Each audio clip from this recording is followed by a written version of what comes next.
Welcome in. It is lovely to see you all again. All dressed up in those cozy furs and whatnot. It is something quite spectacular about this season. The darkened skies, the colors of red and golden leaves scattered across the fields of Falkreath and of Riften. It is also the perfect season to sit down and read to you all. A book of which the contents explains the nature of the twisted realms of Oblivion and their Daedra overlords, referred to as princes. The book, known as On Oblivion, was written by a mage named 𝕾𝖆𝖈𝖎𝖆𝑑𝖔𝖈 in the Second Era, and his book serves as an informative guide about the different realms of Oblivion, as well as the princes who rule within. Before we get into the book itself, I would like to share some trivia about 𝕾𝖆𝖈𝖎𝖆𝑑𝖔𝖈 himself, as well as his apprentice, who will become important down the line.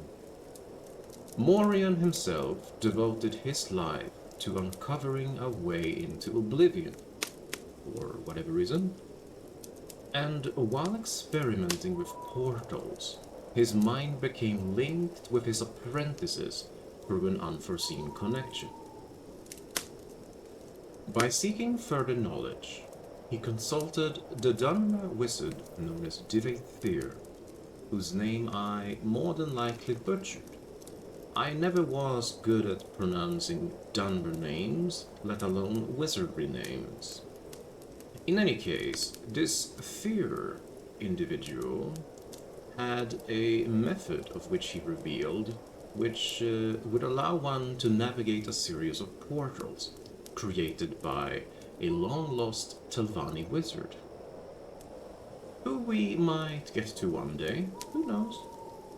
In any case, by using this technique, he successfully crossed into Oblivion, and his apprentice, through their telepathic bond, was able to document the journey itself.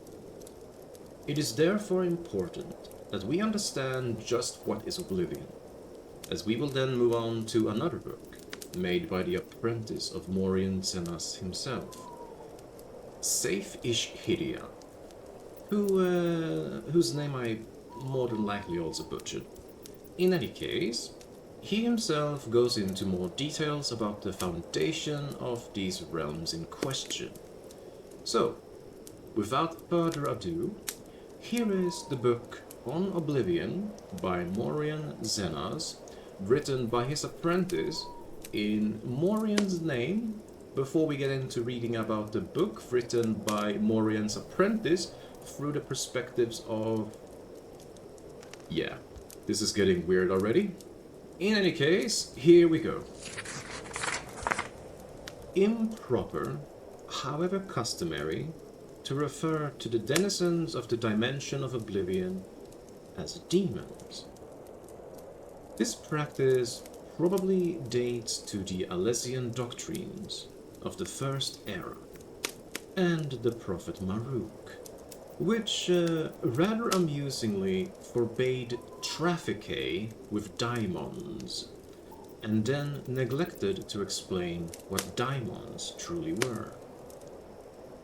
It is most probable that daimon is a misspelling of etymological rendition of Daedra, the old elven word for those strange, powerful creatures of uncertain motivation, who hail from the dimension of Oblivion. Daedra is actually the plural form. The singular one is Daedroth.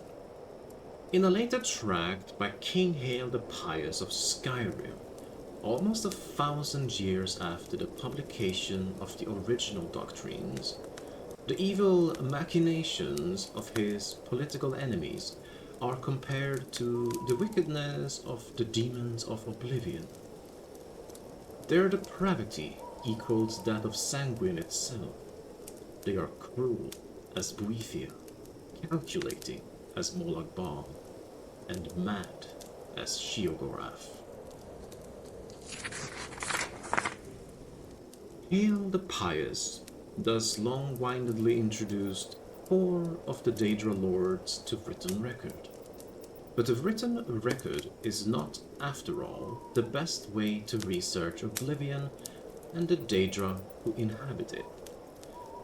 Those who trafficate with daimons seldom wish it to be a matter of public account.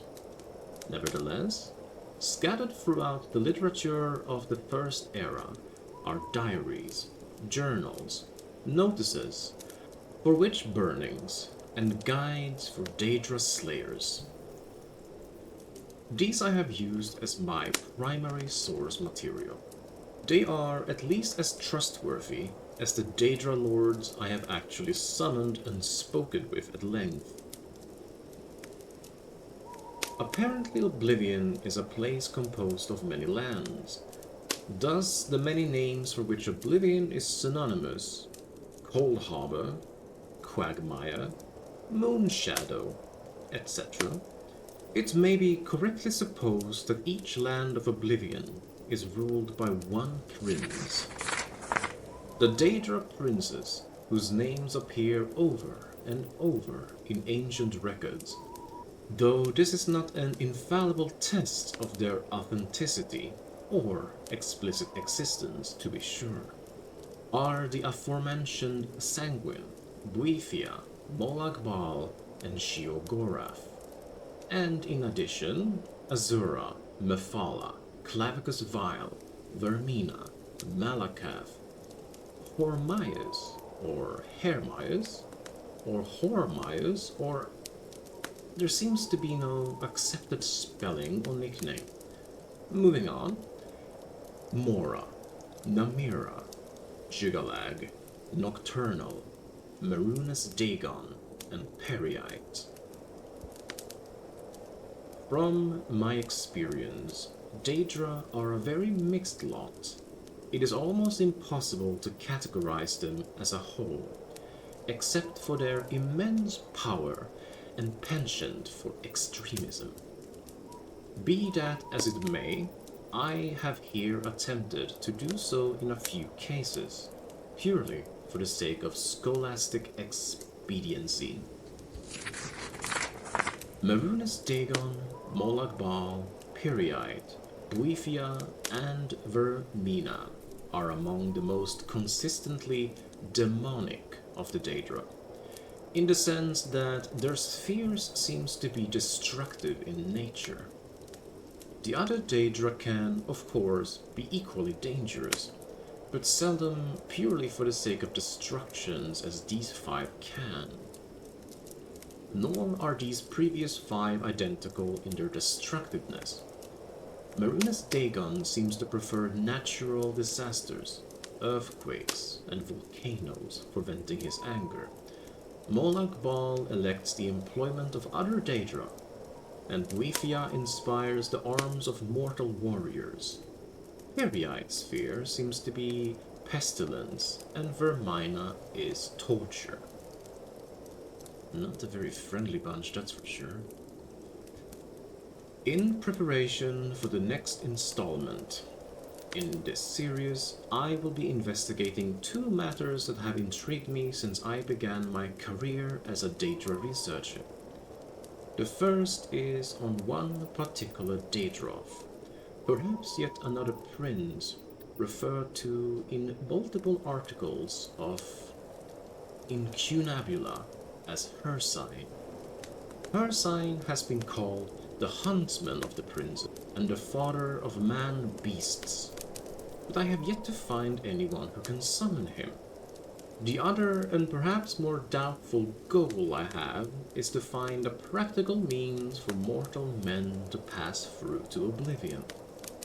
It has always been my philosophy that we need only fear that which we do not understand, and with that thought in mind, I ever pursue my objective.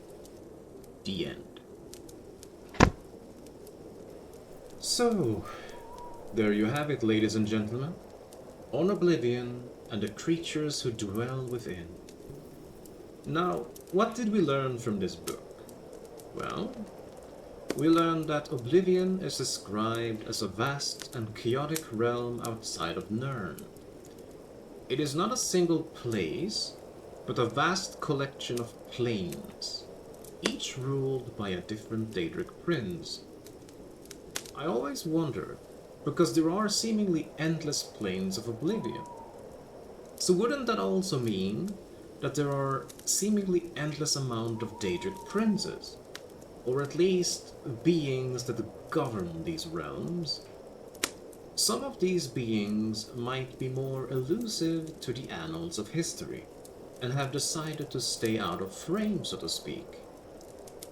We learn that each realm reflects the personality and power of its ruler, and that mortal conjurers may even summon Daedra or even travel to Oblivion itself. Truly a frightening thought, befitting for this frightening season. Alright then. I must be off. I have a dragon that needs slaying. Farewell for now, and remember, stay warm, drink your ale, and await my next story. Ta-ta.